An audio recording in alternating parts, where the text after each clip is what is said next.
హరే కృష్ణ అండి, పద్మావతి కిచెన్కి వెల్కమ్ అండి. ఈరోజు నేను జొన్న అటుకులు కాన్ఫ్లెక్స్ తోటి మీకు మిక్చర్ చేసి చూపిస్తాను. ఈ కాన్ఫ్లెక్స్ 100 రూపాయలు అండి. 100 రూపాయలకి వాళ్ళు 8 డబ్బులు లెక్క ఇచ్చారు. అయితే ఇది మనం వేసేటప్పుడు ఏంటంటే వాళ్ళు జస్ట్ బేక్ చేసేది. ఈ చెంచాతోటి ఒక 4 చెంచాలండి ఆయిల్ కొంచెం వేసుకుంటాం. ఇలాగ జస్ట్ ఎక్కువ అక్కర్లేదు, కొంచెం ఇది వేచిస్తుంటామండి. అలాగే క్రిస్పీగా వేచిస్తాము. ఇలా ముట్టుకోగానే ఇది ఇలా ముక్క అయిపోవాలి, అలా వేగాలి. అంటే వాళ్ళు ఆల్రెడీ బేక్ చేసేది కొంచెం మెత్తబడిపోయి వేచిస్తున్నాను.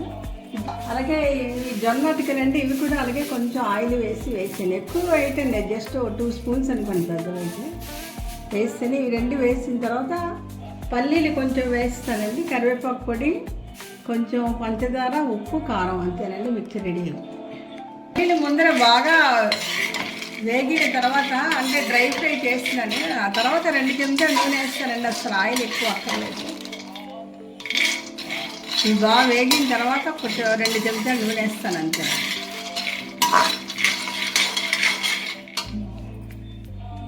ఇంకోటండి, కొంచెం వేగిపోయి దాంట్లో తక్కువ వచ్చిస్తారు కదా, కొంచెం ఆయిల్ ఎక్కువ వేయనండి.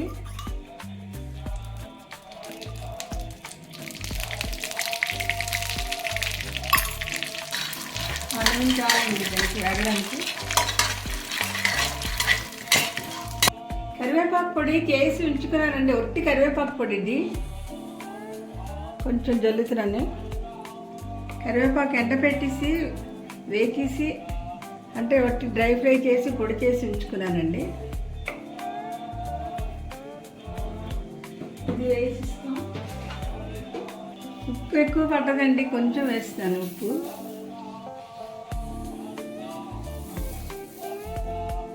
అలా కొంచెం పడుతుంది ఉప్పు.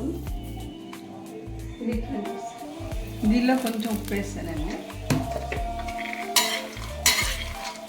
కొంచెం రెడ్డిగా వేగిపోయిన తర్వాత అందరూ కలిపి కారం వేస్తామండి.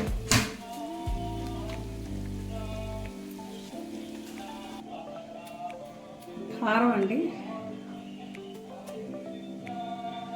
పిల్లలు కూడా తింటారు కదండి, అందుకే ఎక్కువ కారం వేయమండి. కొంచెం పసుపు వేస్తున్నానండి.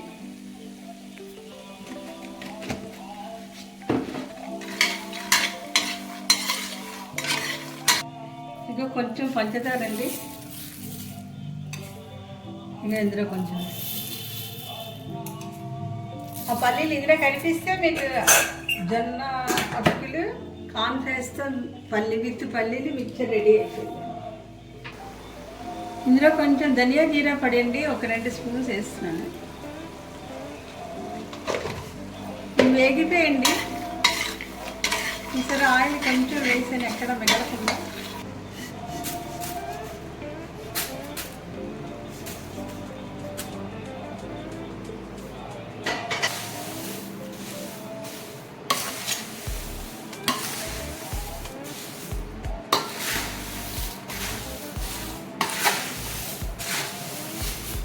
ఇవి కొంచెం వేడిగా ఉన్నాయి, కొంచెం చల్లనించి చేత్తో కింద మీద బాగా కలిపించుకోవాలండి. 2